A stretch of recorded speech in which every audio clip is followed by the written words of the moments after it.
What's up, folks? Welcome back to Psicoactivo. Now in the studio, like last time a few months ago, around November. It's been a while, but it's my pleasure to introduce one of the most important podcasters on paranormal topics in Latin America. I'm thrilled to introduce Fepo from the Paranormal Podcast, whom everyone already knows. How are you, Fepo? Super good, really happy. We finally made it. Yeah, we've been talking for a long time. We did it. Thank you very much. Welcome to Tijuana. I know you've been here quite often, but what do you think of the city? I really like it. I've been here many times. I think when I arrive at a new place, what first catches your attention is the architectural difference, the society, etc. Even cross at traffic lights. But as a Mexican, you're very used to this contrast between the south, north, and center of the Mexican Republic. And I'm very accustomed to the three different zones of the Mexican Republic.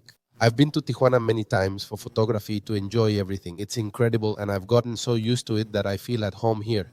You started as a visual artist, right? You're a cinematographer, right? Yes, I studied cinematography. I specialized in film production, which involves screenwriting, film production, what is known as directing, film directing. And what was hardest for me was cinematography and sound, but I think I didn't get the hang of the teachers at that time.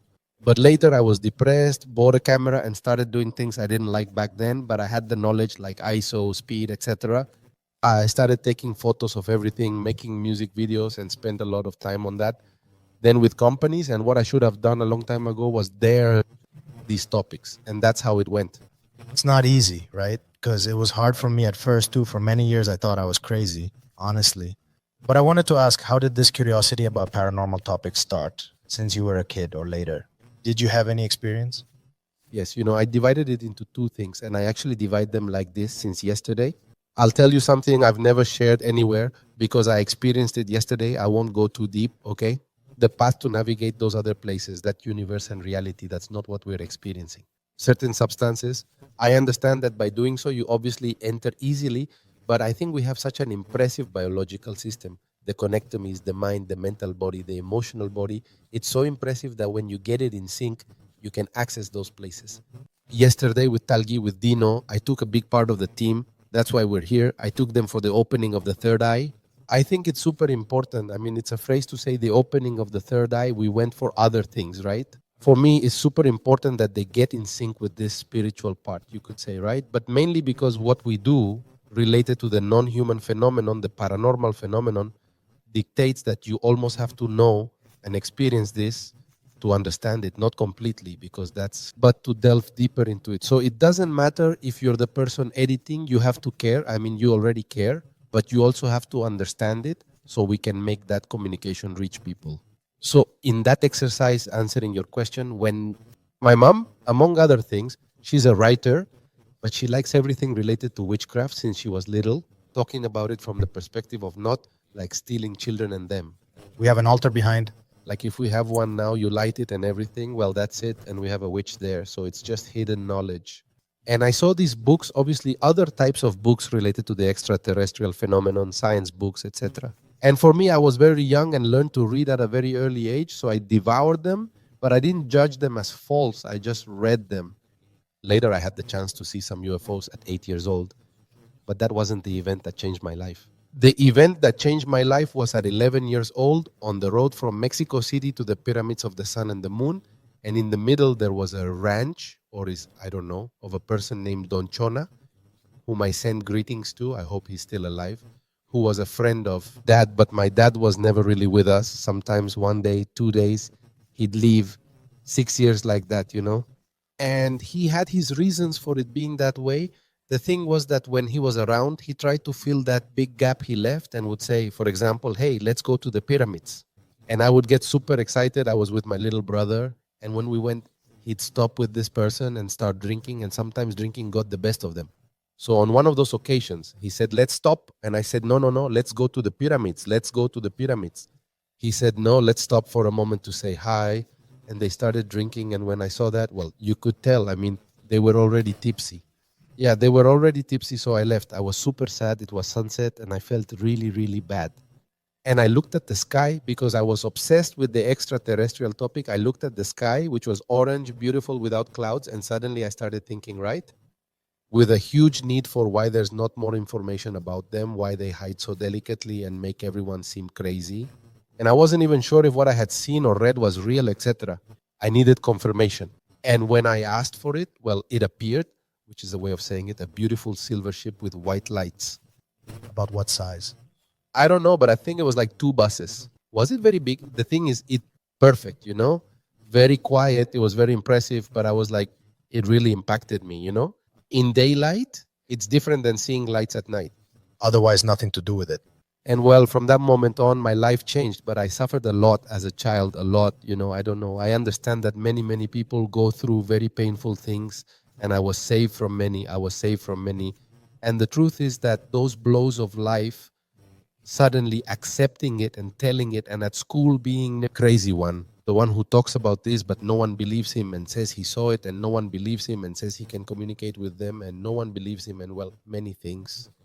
So yesterday in the exercise we were doing, we entered a deep guided meditation, and suddenly you go through layers, right? And in one of those layers, they told us to go to that house where you lived, that apartment, etc., and find your little child or your person when they were a child. And immediately I went to a place, and I knew, but I was there physically. It's a very strange thing, but it was very deep. And I quickly ran to the room where I slept because I was very excited to see that apartment again. And I was at that moment on the top bunk. I saw my brother sleeping, and I knew exactly what moment it was because I was very sleepwalking. I still am, but back then I was super sleepwalking. And when I climbed up, there was little Fepo, who was in his mind kneeling on the mattress and was like digging dinosaur bones because I wanted to be a paleontologist. So I hugged him. At that moment, he was about 10 years old, and I hugged him, but he didn't see me. And I started talking to him, and I said, you can be whatever you want. You can be a paleontologist. You can be whatever you want. This doesn't have to be a dream. You can make it real. And at that moment, I remembered and said, I have to go. That moment, I quickly returned and saw it. It was that place. But from another point of view, just like I'm looking at you from the front, I arrived running. The ship was behind me, but I didn't turn to look because little Fepo, 11 years old, was there, and he was observing. I've never seen myself with such big eyes, I think, but he was like frozen. Observing the greatness of this. And when I saw him, I realized something super interesting. Look, I encouraged him. I told him very ugly things are going to happen. Life is going to be hard, but what you're thinking is real. What you're seeing is real. They are puzzle pieces that don't make sense at that moment, but they will. You just have to hold on. And this not the paleontologist thing, this that you're seeing at this moment, this is the most important. And I got very confused later.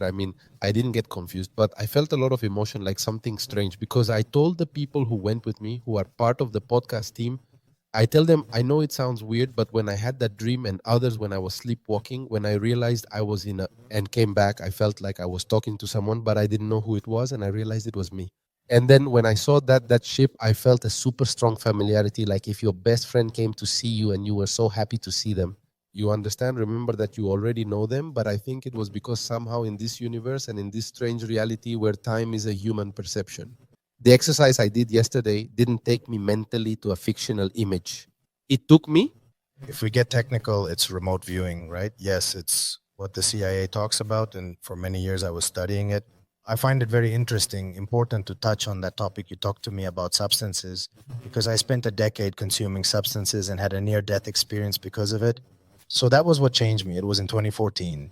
But I do feel that substances, especially psychedelics, have a role to play in being able to change perception, considering that we don't have much time. If we agree on that, yes. And I totally agree with you that reach these states of consciousness is without anything, but it takes a heck of a lot of years. Yes, and a lot of discipline. And not most people these days have that much discipline. So I am in favor of responsible use of psychedelic substances. That's not for everyone. At least 25 years old, you must be for your brain to be sufficiently developed and you can understand what you are experiencing. Unfortunately, I did it younger, and there's a heck of a lot of people who don't have the guidance. So that's why I started the podcast at the beginning. Then everything got distorted, and I started talking about everything because everything is connected. But I wanted to ask you, because he is this ability we have since we were kids. Did you realize you had this kind of extrasensory perception abilities? Because we all have them, but not everyone has them on the surface. So I think these traumatic experiences we sometimes have are what help us grow. For you, was it at that moment, or is it the whole accumulation of things that happened over time and now, well, you create your own reality and see the reality you have? Unfortunately, some of the things I lived through led me to practice without knowing it. That's true. In fact, sometimes I notice how those little dots create a line and you realize. Now you see the big picture of things. It's not mandatory to have to suffer to learn, but some people learn through suffering, and that's something that happens when I felt sad or couldn't control what was happening in the adult world. When I was a child, I took refuge in this section that goes on making an understanding, and you also practice all the part that has to do with that other reality through the psyche. And for example, I would lie down, and I still do this as an adult, and it's true, it's a decades-long training. It's very difficult, but it can be done, yes? It can be done. Yes, it can. I would lie down and close my eyes and didn't know I was somehow entering a deep meditation. I was simply trying to find that place that was there, which sometimes starts with a super powerful vibration, and you become part of it and you start to hear. Sometimes it was through visual stimuli, but you access and generate like a little egg where you protect yourself and you're in another reality. And from there can change things. Then I started realizing that, there are many rules that are super interesting because they have to do with the interaction of this three-dimensional world. And as you say, I think that's also super important. The only thing I tell people, but that's in me, in what I've experienced, it shouldn't. It doesn't have to be that way. This isn't a rule or anything. It's just advice. When I started experiencing these things young and practicing them, entering a lucid dream without falling asleep, and you come back, and that little jolt feels really bad. But you do it again, you try again, you do it again, and you keep trying until you're at a point where you're not asleep, you're not awake, and reality is different, but you can consciously return with memories of it. So what I tell you is that with certain substances, you can access it immediately. That veil is broken, which is a shortcut. But what I tell people is that it doesn't matter how you get there, but when you arrive with knowledge. That's the important part. It's not about should or shouldn't. I do it this way or that way. Those are the options you have to get there. You decide how far you want to walk, but why are you going? That's the important part. And I think you and I will agree a lot on that. The reason I keep experimenting with this is exclusively because of the non-human phenomenon. There are many things that could be there, and if you fly and this and that, great. I want answers from these beings. That's what I'm after. I'm going directly for that. Yes, that's good. When you talk about the non-human phenomenon, I thought it was pretty black and white when I first started studying it and said they could be extraterrestrials. They could be beings that have been underground for millennia. But after reading the literature and everything, you realize it's not that simple. They could be interdimensional beings. And when you get into those kinds of things, that's when the dogma gets really confused with what it really is. Because there are many people who, due to religions, especially the Abrahamic ones, get confused and say, oh, they're demons. The other day I was with the dentist, we were chatting, and he didn't know what my channel was about. He said, oh, I already know what they are. And I said, oh, really, sir? What are they? They're demons. And I was left thinking, I said, there are many people who make that confusion because I think they're different things. What do you think about this dichotomy between one and the other? It's definitely, as you say, there is also an issue of the responsibility we have as researchers or communicators of the topic. When I turn on the TV, and this happened to me since I was a kid, what they're communicating to you. Let's say the rule of what you're going to communicate is the person who is the owner, not just of the TV station, but the face of the program. So that always frustrated me. Jaime Maussan would come out, and the first question they would ask him is, but Jaime, are UFOs real? From there, you've already started your interview wrong. What can you delve into if you're going to make him answer the dumbest question about the phenomenon again? He's been doing that for decades, and they've been doing it for decades. So when you suddenly bring up the topic and say an interdimensional being, I'll make it even more complex for you, speaking exclusively of what science is.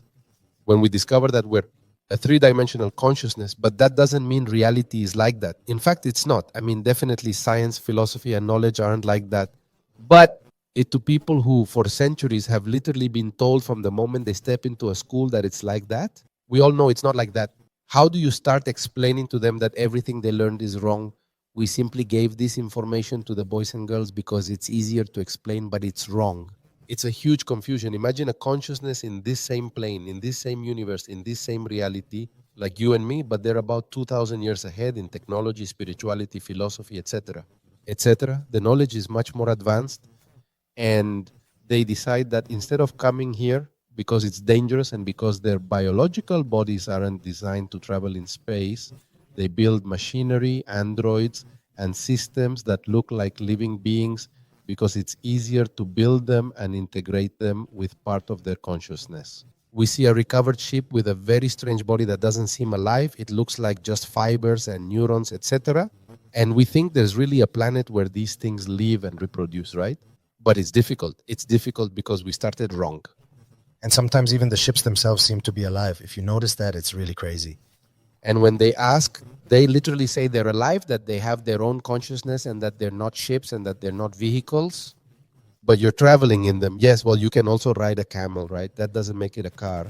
Hey, the conversation might get a little spicy because I want to ask you some questions about the Nazca mummies because he's been involved in this for quite a while, right? And the truth is, at first, it was a bit difficult for me to approach the topic because of all the noise around it, which Jaime really doesn't have much to do with. It's more about the Peruvian government that's been stirring things up. You also had someone on your show who had a little body all curled up, right? I want you to tell me a bit about that first, and then we'll continue with the mummies. What's this little body about? What were you able to discover, and how's the case going? Because I haven't been following it much, and people are interested in knowing. Look, the topic of bodies that aren't human is super interesting, but there's a problem, and it's the same problem regarding the UFO, extraterrestrial, non-human phenomenon, etc. People's egos come into play. So many times I see in writing is to bring information to people, but in reality, the act is to build a monument to elevate a person's name. And it's rude. It's even, I would say, beyond how harmful it can be, it's a crime against humanity. Because it's super simple. You and I know it. The studies are there. Of course, there are bodies that are fake, but it's more than evident. Crystal clear. It's crystal clear. The issue is that there are some bodies that are real, we don't know. It's unknown. That's how science works. Science is very honest. It's very clear. It doesn't tell you no, it doesn't exist. It tells you it exists. Here it is, but I don't know what it is at this moment. And that's why I apply all these practices and technologies, etc., to possibly reach a result that can explain what it's about. At this moment, we can't explain what it's about because we're trapped in a sphere called planet Earth, but over time, we'll advance and understand what this is. And many things come into play. For example, you mentioned this body named Adam. I like the being of Mitras more because it's the place where they found it over there in Nuevo León, but, well, it ends up being called Adam.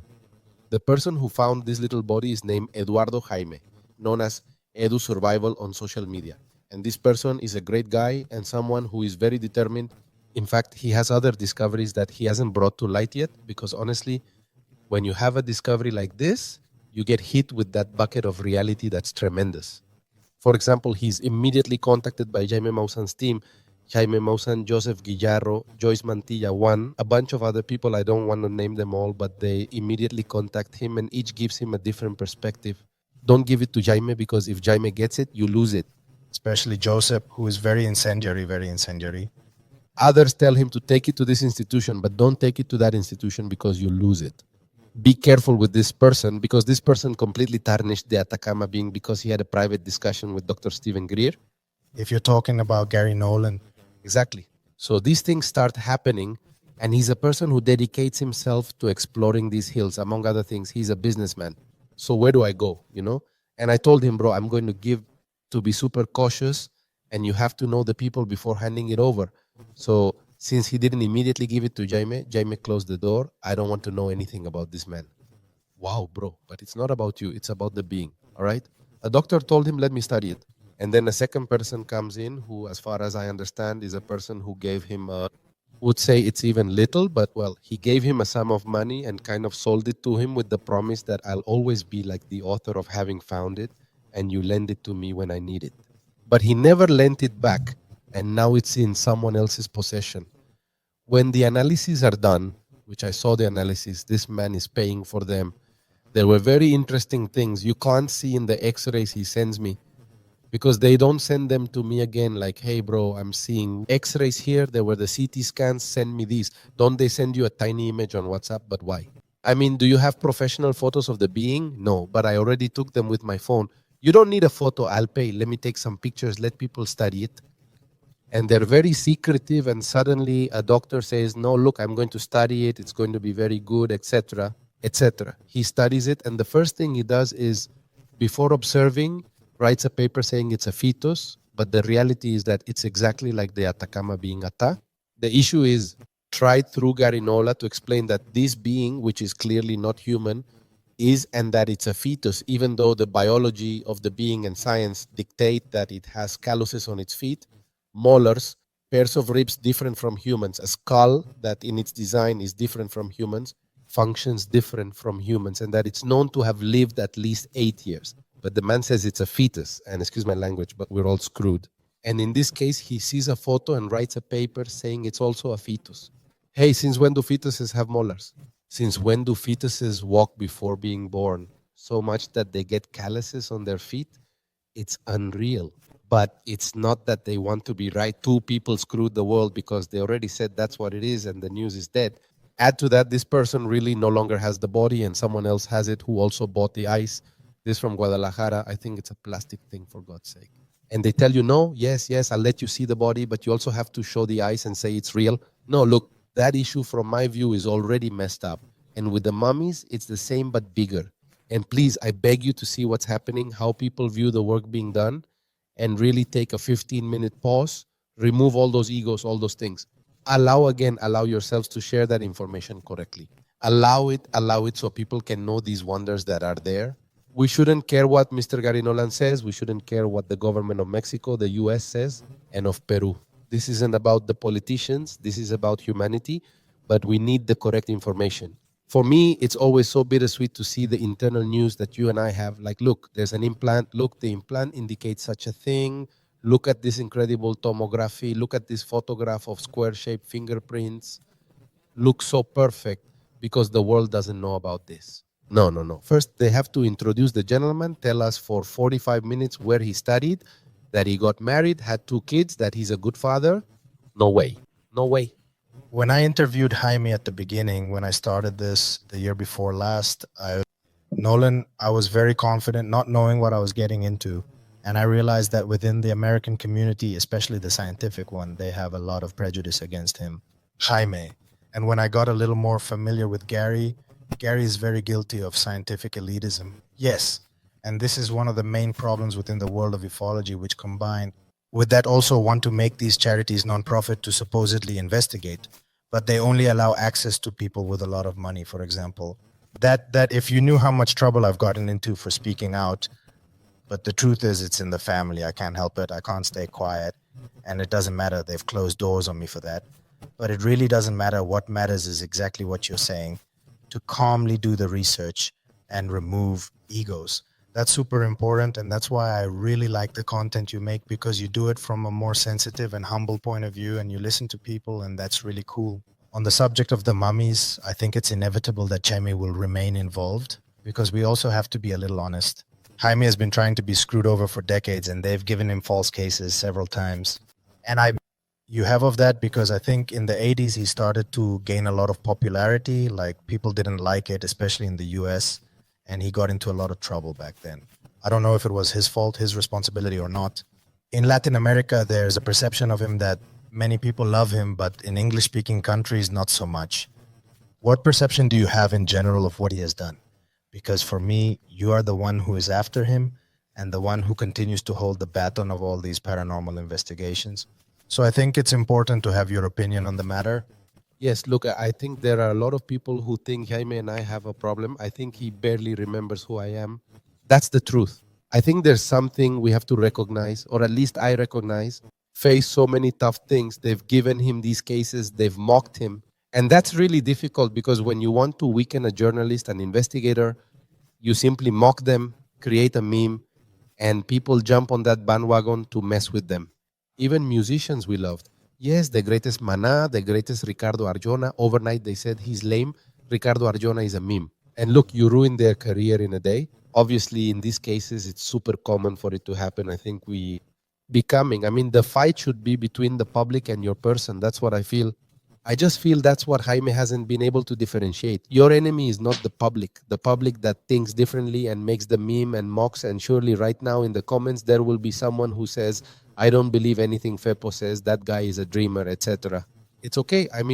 You're not my enemy. You're a person who is simply commenting on what you believe at this moment, what you believe, and it's okay, yes, but They don't have the full context, like, no. they have the full context. So I observed this about Jaime, and what I applaud is the courage to keep going, because the one who has been putting his face to receive the blows and the tomatoes is Jaime. 50 years.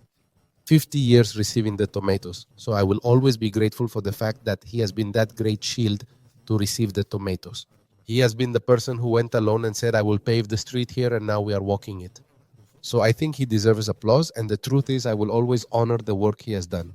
Now, as an investigator of these topics, I differ in the vast majority of what he communicates because he has a different vision. And I understand he has a background in journalism where it has to be 1 + 1 = 2, and you don't deviate from that. It's okay, but I like the other part where I stretch the line a little more and hope, I cross my fingers that the line doesn't snap, right? So suddenly the person comes and tells you, I have this metamaterial. And you say, okay, we need to analyze the metamaterial. For me, before analyzing the metamaterial, I need you to tell me everything you experienced, what you went through, if you've received calls, if you've had any communication in dreams, what you think about it, what you feel emotionally, the human part. Because these entities, I believe, this is how they communicate. They communicate with the spirit. So I need to understand all that context. But when the person starts telling you that they were told the world is going to end and all this, I don't get scared or shut the door. I understand that person in their context thinks about the apocalypse. And then when these entities show them a meteor in space, they think they're being told the world is going to end. I don't get scared. I just enter into that communication with people, something that other people, including Jaime, haven't done because they're not interested in those strange communications that someone might be lying to you or not. You just have to be very attentive to these things. I don't think Jaime will step aside regarding the mummies because it's been his fight. Yes, it's his fight, and that's okay. What I consider is that he should have a different approach. There are people already working on that, and I think they have a much more accurate approach. I think it's important that in this approach, even if everyone wants Jaime to be the flag bearer, which is fine because it's been his fight, we should erase this and let one of the bodies be the flag, let the speak for itself, and let it be known that there are other people behind it, like the Mexican and award-winning journalist, the great investigator Jaime, and erase the, well, I don't know, the mess they've tried to put on him, and also flag him with other super important people. There is an impressive group of doctors, for example, Joyce Mantilla from Peru. There are many people involved in this who I think shouldn't be the flag bearers, but those who carry the flag. And that's, I think, the right way. And also let other people get involved in this and not be like in the old days. For example, let that information allow people like you and me and many others out there, let them, show them, teach them, not touch, obviously, no, but let them even be close, have the information so that we can then carry that information in the way we know how to do. It's an entertaining way, an emotional, captivating way to tell the true story of these bodies, but with the evidence. And it's not, it's that you're not a PhD, nor have you been nominated for the Nobel Prize. You're not, yes, but that video has 147 views, sir. Yes, but I don't care. But this, yes, and Fepo, no. Well, it was Pono, like you say, well, you're canceling the information too. They depriving them of access through a platform of that size, which honestly, we're in very different times now. Those with more media power are the podcasters, not the TV channels. And that's what I think people from the old school still don't fully understand. Something I want to talk about the old school a bit more, especially with Jaime, is that I feel that, and not just with Jaime, it's with all those who have been doing this for decades. Like they have an idea that no, they are aliens, they must be aliens. And you start reading, you talking to people who had experiences, and you say it's not clear what they are because you're so married to that idea. And I think that's also a problem. It's not a problem. Because this is what I was telling you, right? The problem with someone being the spokesperson for this is that it's the same as the contacted ones. The ship arrives and the alien vibrates with love and leaves, and you have a photograph, and then people ask you, but did it say something to you? And at that moment you say, I think the word of God is the greatest, so I'm going to put it here. The alien being told me blah, blah, blah. And as an investigator, you say it's true. These beings don't talk about God. No, they don't talk about the Catholic Judeo-Christian religion, never. On the contrary. In fact, when someone wants to get involved, they say, that's something bad. That's nothing that indoctrinates people, that puts them on their knees is good, period. But that, well, it's not said because people get angry, you know? Yes, besides, I think Jesus was also very misunderstood. Totally.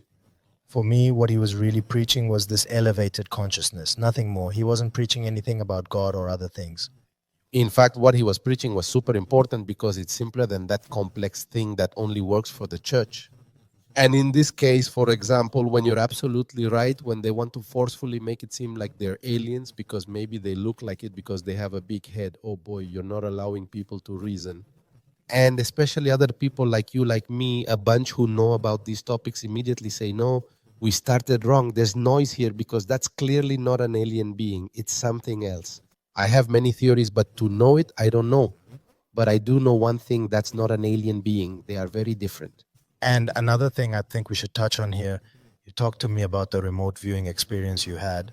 Something that catches my attention a lot is that behind me, here in the back of my head, something always tells me that time has a lot to do with all this. The manipulation of time, things related to this. There's a book called The Extratempestrial Model by Dr. Michael Masters, where he talks about the theory of future humans, that he thinks objects could be time machines. And I talking with Dr. Piotti, you know Dr. Piotti, right? He's the doctor who testified in Congress with Jaime, the Argentine. Yes, but he's not part of Jaime's team. They brought him separately, and all the things he tells me have a lot to do with what Masters talks about. And I'm very interested to know what perspective you have on that, because if it's related to something to do with time, with the manipulation, time. What do those sessions tell you, for example, of remote viewing where you could travel to a place where your 11-year-old self was? Have you ever thought about that, what it could be or what it could mean?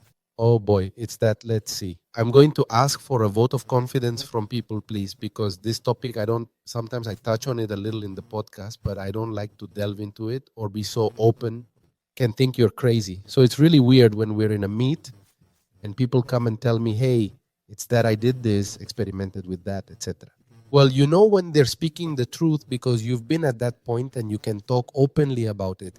It's really hard to understand because it's not something as simple as there's a version of us that has our form and is inside the body. And when we walk, it walks with us. And then when it separates, it can travel through space-time. That's the cartoon of what it is. It's much deeper. In my case, navigating that is unfolding from my body. I don't try to do that. I find it super interesting. And it's one of the things you can do, but I don't try to do that. I try to seek answers and try to get the moment because honestly, it's not when one can force an appearance of an object in sky, etc. We just experienced it in the zone of silence. Literally, I didn't do it. I was there with these people. The UFOs stopped appearing, but literally they stopped appearing like sparks. There won't be more. Some were appearing in the early morning. A contacted person who sent a greeting, Pedro, my friend Pedro, suddenly turned to see us and told those of us there, I just received information. They will appear at 4:44. I said, even the number is nice, right? Exactly. Lovers of numerology. It was exactly 4:40, 41 at that moment. So I told everyone it was freezing. We were by a campfire and I said, relax your body, feel your fingers, your pelvis, your skull, your jaw, everything. Let's relax, close our eyes, breathe in, hold, exhale. And once we're calm, with eyes closed, we won't ask, will you appear at 4:44? Visualize it. It will happen. I peeked at my phone. It was 4:43, still a minute left. Keep going deeply. This will happen. When we open our eyes, it will be 4:44. I said, open your eyes. When we opened our eyes, there it was, just like that. And everyone was like, dude, they are there. So you can do that. It seems like not, but actually you are accessing for that communication to exist. It's the telepathy network, so to speak. What do I do in these exercises? I try to access with questions because sometimes it's hard to think of a new question since you're there. It's like flowing. So I have to ask my question. And when accessing, sometimes I get really angry because they don't answer. It's the truth. They don't answer. Sometimes they don't answer. They just tell you what they want to tell you. They don't answer. And if they vibrate with a lot of love and you get very emotional and very happy and you feel like crying because they are very emotional, they are full of impressive energy. But answer me, it frustrates me. And sometimes I manage to go very deep and they do respond, but the answers are difficult because I understand that when they are not speaking to me like that, they are not moving their little mouth, but simply it's before the question. There is an answer, but you are part of that answer because you are the mind, you are the biological part that understands the emotion of the answer and translates it into your language in your understanding. So it's not exactly that the answer, but more or less it can be understood. And suddenly it's like, why? I mean, why don't they answer me more? And it's like simple, like you requested this to happen. I mean, this life experience, you requested it, you put yourself in this dilemma, and now you come to ask me. But if you were the one who decided this 12, We don't understand this form of human existence. Like, how do you explain it? Yesterday, a person said it was very funny because they were in communication with these extraterrestrial beings or something, and they touched the clothes and were like, "What's that? Why are you dressed like that?" No? And she tried to explain it was part of the paranormal podcast. And what's a podcast? It's two people sitting talking with microphones. So more people, the concept is even hard for them because it's very strange. It's that they are not human. It's very strange. So achieving that connection where you can enter a true communication is very complex. It's very complex. That's why I understand that these people, and I say it with all the respect in the world, have some connectomes, a way of seeing reality much simpler because their life is getting up super early, going to the field, understanding how the environment works, nature to know the exact moment when they should harvest, etc. And their thoughts are those. They are not on social networks observing thousands of ideas per minute. They are much more centered. They are simpler in their thoughts. It's easier for there to be communication from these beings with an intelligent human being, but less cluttered. The cup is not full of varied information that is useless, but simply is much more connected even with the energy of Mother Earth, and it's easier to communicate with them.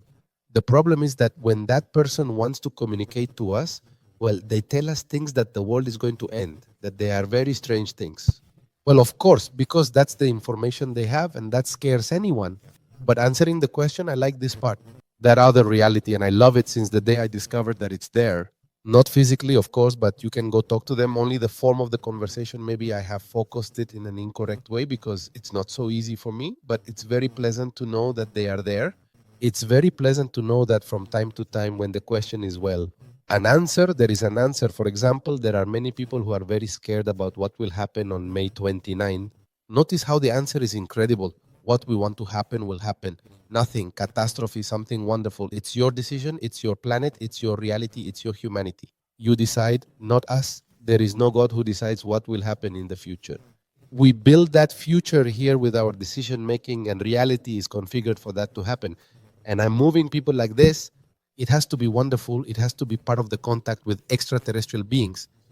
We have to take away that power from politicians who don't hide it, also with our money, and make it ours. Make this reality ours. Understand how we can navigate in that other form of reality, how to communicate with these beings, and now establish a conversation. Maybe I'm not the right person because it's very hard for me to establish that communication connection, but I'm sure that there are women and men who know what I mean and who do establish good communication. You know, they should be the spokespersons and start this communication. Not a politician, for God's sake. Not a politician, not a person who is drowning in their ego. It should be someone simpler, more intelligent, with knowledge, who likes to read, who has that connection with nature, who can be a worthy representative, knowledge, who is a representative. The nail with Lego for me. And this is why I changed my direction in the podcast, because I started researching more about Jacobo Greenberg. And you're just talking to me about everything he wrote about the Synthetica theory.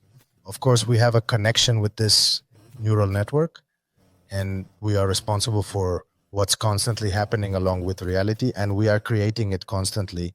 And if the world ends, it's our fault. It's because we are the ones creating it. But look, I don't think it's sensible to get so frustrated because you're trying really hard. You're making moves. You are. I saw you went to Egypt. I want you to tell me a bit about that. What are those trips like? Because honestly, I think I'll join you on more than one in the future. Tell me a bit about that, right? Because I liked seeing it. Yes, and it's good that you point it out. I also want people to know that there are my own choice have distanced me a bit from a normal human function in society, really. But I'm obsessed with this topic. I'm very in love with this topic, especially when you have those little bits. God is so wonderful that I wish the whole world could experience it. There are people who have experienced things, but like gigantic ones, people who have touched ships and been inside them and things like that. But I wish this reality would open up to everyone. So, of course, it frustrates me to see, speaking of time, that time is biologically happening in my body. Son of a gun and that one. One day I won't want to do a podcast anymore because I'll be, I don't know, this old guy watching other podcasters with the grandkids. I don't even have kids. Imagine, how I wish others would do this too. Take it down the right path, join in, put aside the ego, and achieve something important for humanity. I know that when I die, maybe I'll reincarnate in another person or a dog, whatever, and see that this was achieved, that would be awesome. What frustrates me is I wish it would happen in this life, in this. So many people have gone, so many people trying to do that. It feels really bad. That feels really bad. That's why it frustrates me. But speaking of trips, look, in reality, I've somehow accepted like, hey, let's make this trip. And I say, let's go. And I think everything is part of a lesson. Traveling the world is something that I wish there was a mechanism that would allow all human beings to travel our planet without boots. But well, they exist. I think it's very important because the history of humanity is wonderful, but it's even more incredible when you're in the place where it happened. You feel the people who walked there, who lived, who experienced, who fell in love, who hurt, who saw strange things in the sky, who interacted, who learned, who built, etc. And being, for example, in Egypt, beyond everything related to archaeology, which is wonderful, what's well told, what's poorly told, and the wonders there, there's something very evident that you don't feel so much in photographs, you don't feel so much in videos, that when you're actually there, because there's a lot of religion and that greatly distances these beings who want to initiate contact but can't, with a mind already filled with so many dogmas. But in the past, when you arrive at this place and observe those stone colossi and observe what's described and observe, well, now directly, not what the guide is telling you, but what's hidden behind that information, it's very, very, very evident that there was contact with beings that are human. But it's clear, I'm not saying they built the pyramids, I'm saying a very evident contact. Did they teach them how to build them right? I suppose they influenced, at least in the knowledge, at least now with this discovery of these pillars at 600 m deep that are beneath the pyramid of Khafre. Yes, it's amazing. It's amazing because when you see these images and say, well, yes, I mean, it's incredible, right? Humans achieve incredible things. Yes, of course. And wonderful, right? We reached the moon. You realize that these people were in the... Everything we've been taught tells us it's impossible. There's not even a... have built that in that era, not because of intelligence, but because of the technology they had developed, which means one of two things necessarily, because that is there necessarily. One, someone or something helped us or directly did it. Or two, we haven't found the true technology they had. It destroyed it, erased all written traces of that technology, because either result is brutally wonderful and we have to investigate it. It can't scare us. We have to investigate it. From my point of view, when you're there, you observe these entities that are in stone, and I'm going to say something really weird, but at least one of these entities, the consciousness is still there. In a non-biological object, in a stone segment, there it is. And when you're in front of this statue, my God, you're in front of an extraterrestrial being more intelligent than you. Its power is felt and you feel diminished. Not with fear. Literally, you're the bunny in front of the puma. Only you know it won't eat you, and it's wow. It's one of the most powerful experiences one can have, and you achieve it by traveling. Unfortunately, I know it's not my fault that society has done this. It's everyone's fault, right?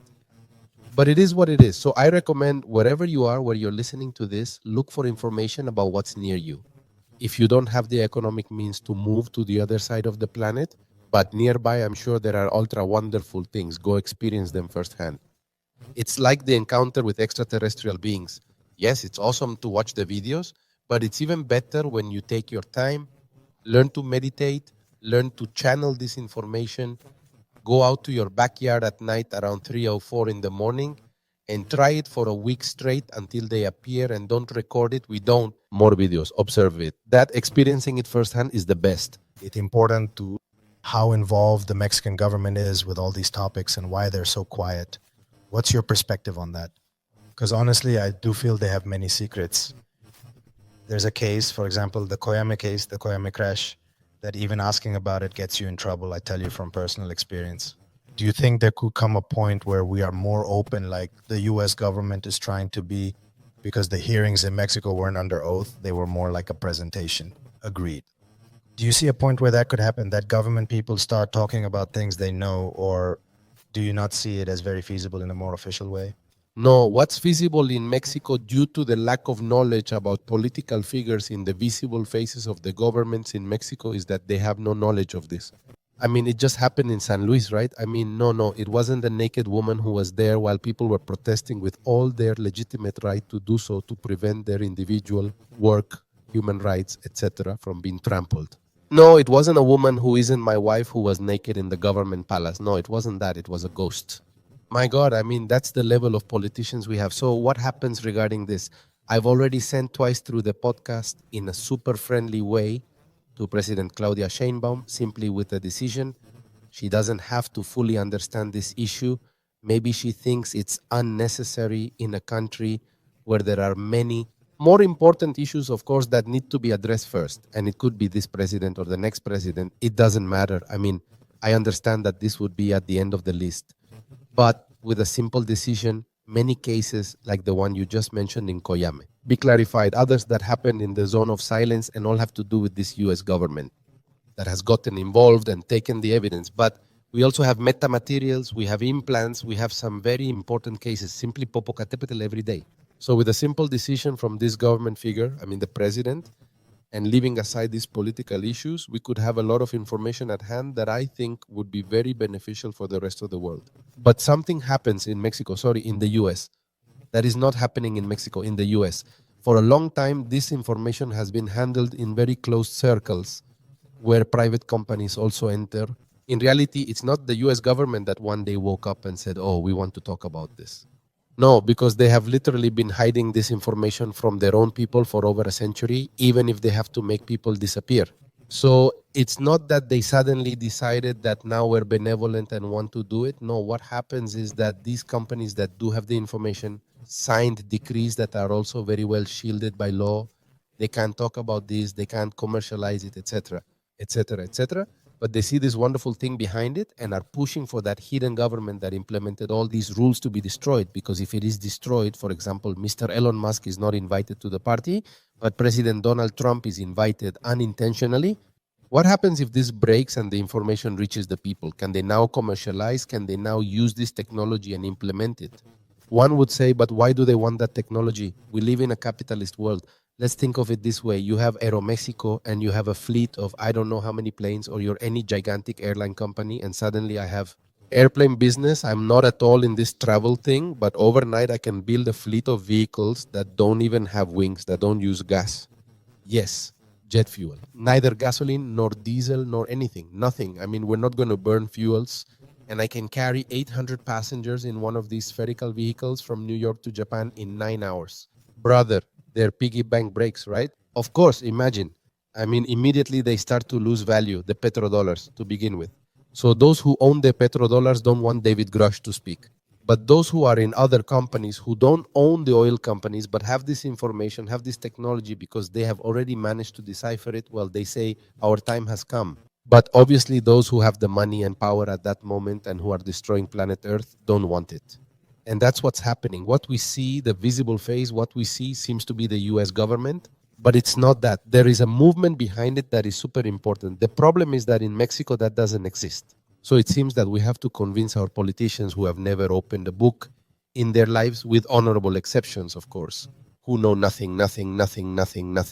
Not only these topics, they literally know nothing about anything. I mean, I assure you that if we take 100% of the visible faces of Mexican politics from all political parties and put some sixth grade children and give them the same exam, more than 90% of the politicians would fail that grade.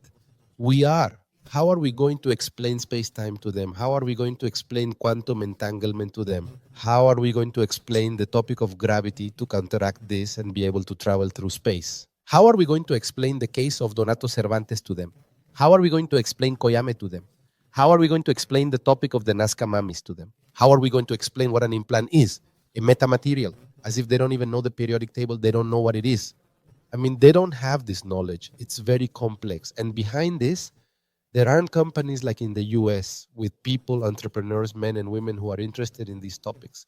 Who is our great businessman in Mexico? The one who doesn't want to pay taxes. No, my God. The one who tweets, no way. I mean, without naming. You already said it. They're a bunch of ignorance. And the people aren't ignorant. The people do know about these topics. The people are interested in these science things. The people do realize what's happening, but we choose bad leaders. So I think, and this is an idea I'll leave here, you who are there and hate politics, but maybe studied law, economics, etc. Why don't we change that politics instead of hating it? Get into politics, be honest, don't steal, invest in education and support these projects. The problem is it's a very, very corrupt system. And if you get in, it's hard not to get corrupted. So I think it's more of a root problem that needs to be fixed somehow. But thanks for your perspective on this. The last thing I want to throw at you before closing is related to something I'm currently researching within intelligence circles in the US. I just realized there's a group of people, some from the intelligence community, others like Chris Bledsoe, for example, who seem convinced that ancient gods channel through them and are sending messages. And I'm not saying I necessarily believe this, but I'm very intrigued that credible people still working who work in the CIA think this and are convinced of it. Have you ever explored this topic? Do you have any information you can share, or what do you think about this topic? Because I'm very intrigued and deeply involved in this. I'm in a couple of chats where we've already talked about it, and I'm very intrigued by the psychology of these people who are convinced of this, that the old will return and are talking about.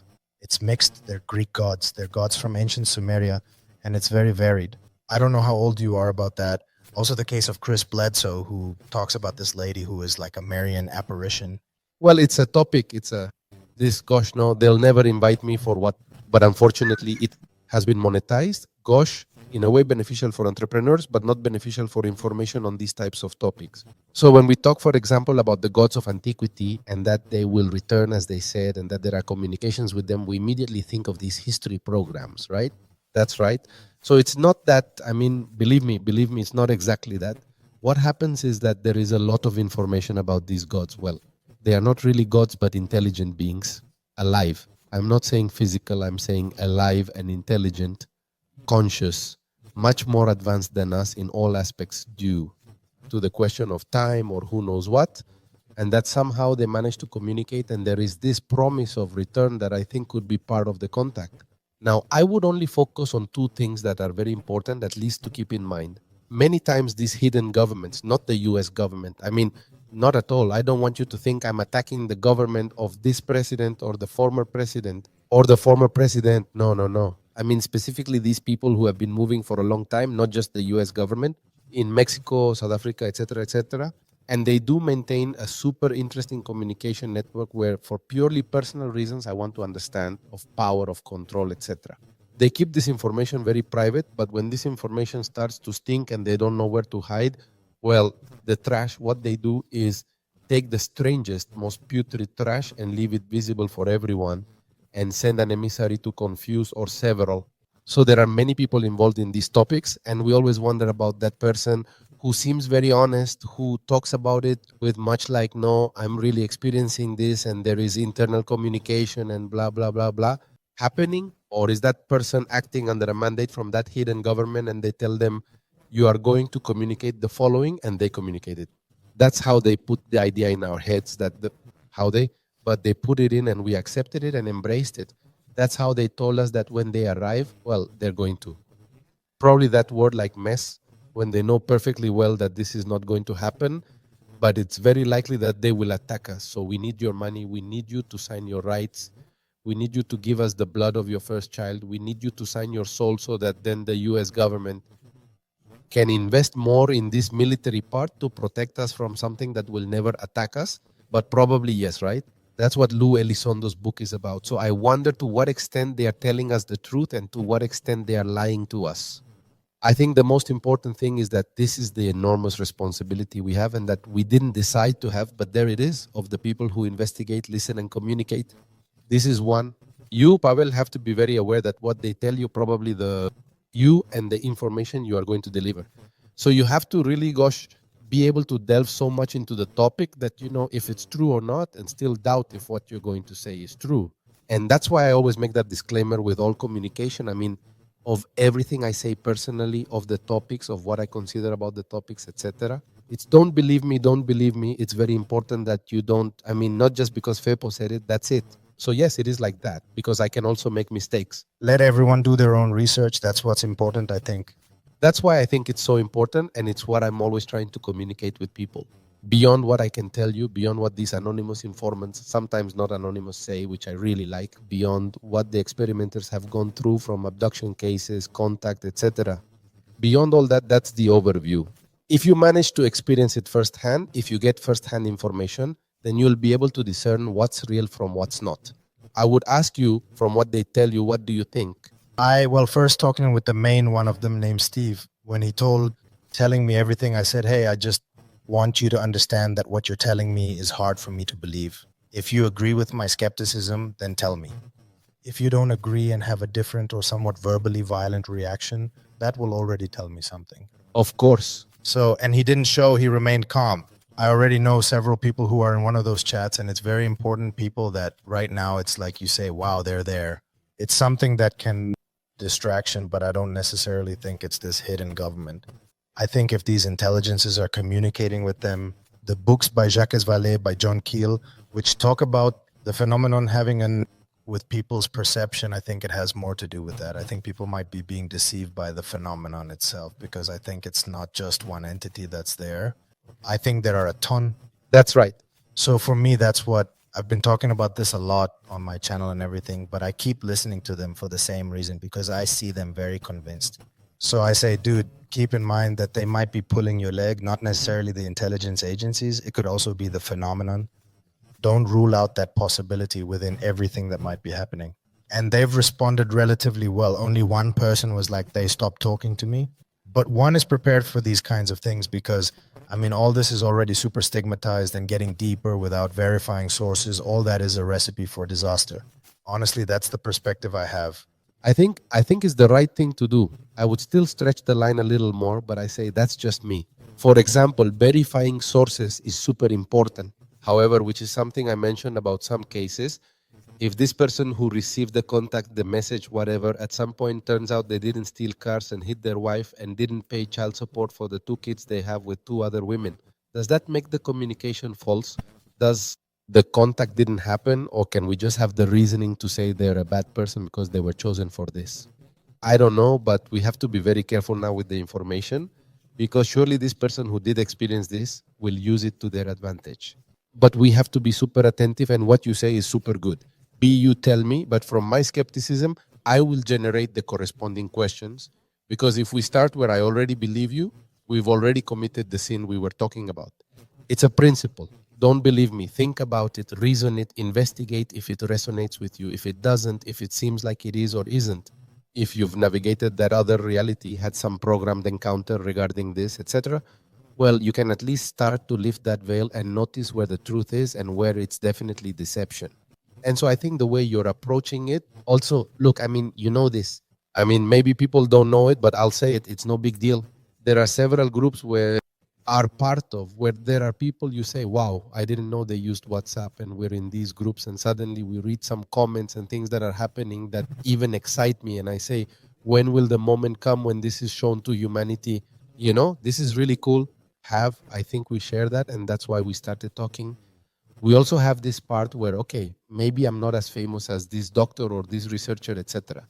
But I think I'm up to par, not because they have such a big name. I'm just going to believe them. I'm going to applaud everything they do. I also, from my human side and my knowledge and my research and what I'm hearing from these people, I give the microphone to. And I say, and what my audience comments, which is super important, their opinions, all this enriches me, and I can even doubt what an award-winning doctor thinks about a topic. And that doesn't make me a denier or make me someone who is like out of ego saying, no, whatever you say. No, I'm just in favor of the truth because I like this topic.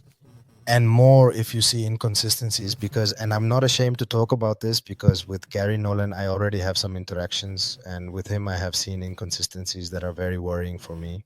So I've pointed them out. I've said them in public. She blocked me, for example, on Twitter. But I mean, how can you not have the sensitivity to think about other people when you're making such strong decisions? Of course. And I think he and other people like him have made those decisions without considering what effect it will have on people. That's right. And that's super important to me. So, no, if they don't want to talk to me, it doesn't bother me. I will always be respectful. I will always be respectful. If not, my mom will hang me. But I also want to be able to ask questions. If I can't, what's the point of doing this if I can't ask the questions you want respectfully? Totally agree. I mean, I think sometimes they forget that, of course, we respect them, and that's why we ask when they don't want to answer. They feel above people. Are the questions so simple, like asking these people, hey, why don't you want the people, the public, to be informed about these issues right now? And instead of answering, they block you. It's not right. I ruins everything. But little by little, look, I've been doing this for almost 3.5 years, a little more, 3 years, 8 months since I started the podcast. I never thought I'd be here or in these groups with amazing info. And sometimes I get excited and want to show it, but now I get it's little by little because you have to understand it well, verify sources, know what others think, etc. And one way or another, I do, and I know you too well. If they block me, it was a pleasure being there with you, but I will bring information to the people. I think people are sufficiently, I don't want to say intelligent because we are all intelligent, sufficiently prudent so that when they receive this type of information, metamaterials, humanoids, information about this, are when they arrive, who has them, where they are, why they don't show them, etc., etc., etc. I think people will be prudent and say, okay, this is interesting, but I'm going to start investigating. And if these people who lead little more open and answered questions, people could follow you on X and on your social networks and get answers directly from the people doing the analysis, the studies, and who have information. I think that's how it should be, right? Keeping information, the information that is kept rots. That pisses me off. Like, you have no idea. It's what I'm fighting against right now. And the scientific method is slow, but it works and takes its process. Fepo, I want to thank you so much for coming. My house is your house whenever you want. Thank you. If you want to tell people about upcoming things, projects, so people can check out the Paranormal Podcast on YouTube and what other platforms you're on. We're on Spotify, of course, on all platforms, on social networks, Facebook, Threads, Instagram, TikTok, on all of them. I mean, we try to have as much communication as possible right now. And I thank you so much. I thank you so much. We have several projects, and it's not that we want to cover everything, but we simply want to section the information well. And for example, I'll tell you something that I don't know when this will come out, but people will soon know. We're going to work on something super strong, and I think you'll really like it too. We're going to divide, so to speak, the Paranormal Podcast, which is like the emblem of what we do. We're going to divide it. We're going to create another program, another channel that will live on its own YouTube channel, its own Spotify channel, etc. Etc. Of course, the Spotify in video, and it will be exclusive to the non-human phenomenon, so that the Paranormal Podcast, as its name indicates, will be exclusive to paranormal phenomena. We noticed in the comments from years ago that there are people who get very excited when we talk about extraterrestrials, etc. But those who like topics of witchcraft, goblins, ghosts, etc., they say, oh no, they're going to start talking about little Martians again. And when we talk about witchcraft and go deep, they say, oh, I was hoping they'd talk about extraterrestrials again. Don't worry, we're going to divide it, and we're going to be really strong in this so that those who are totally fans of the extraterrestrial phenomenon can go there. We're still in the process of registering the name, etc. That's why I don't tell you the name, but we're going to announce it on all social networks. We're going to be talking. And in fact, the content of the Paranormal Podcast that has to do with the non-human phenomenon, as it's now called, we're going to move it there. Very good. Yes. Good library coming in. I'm also going to invite you there to help us out, talk to us, tell us, bring us information and everything. Of course, with great pleasure. I want to do with this. My intention, or our intention, because several of us are involved in this, our intention is not just to make another entertainment program. I truly believe we can change the world. Truly. I mean, I know it sounds strange, but we already have a lot of information. No, I'm with you. Yes, I think we can change it. I think we can change it in this specific topic, and I'm convinced that with a lot of desire, going to change the world. We're going to change the world and achieve contact and achieve many things, and people will be well informed and won't be afraid of this reality, which is wonderful. And of course, like when you go to the jungle and see wonderful things, there are also insects that bite, but with information, you don't go touching the spider. Yes, that's really important. Yes, super important. Well, I'm going to help you with whatever you need. A pleasure, and thank you all for being here. Thanks to Fepo again, to his team, and see you soon. Take care and, subscribe, like all that stuff. Thanks a lot, Fepo. Take care. Thanks to you. Bye.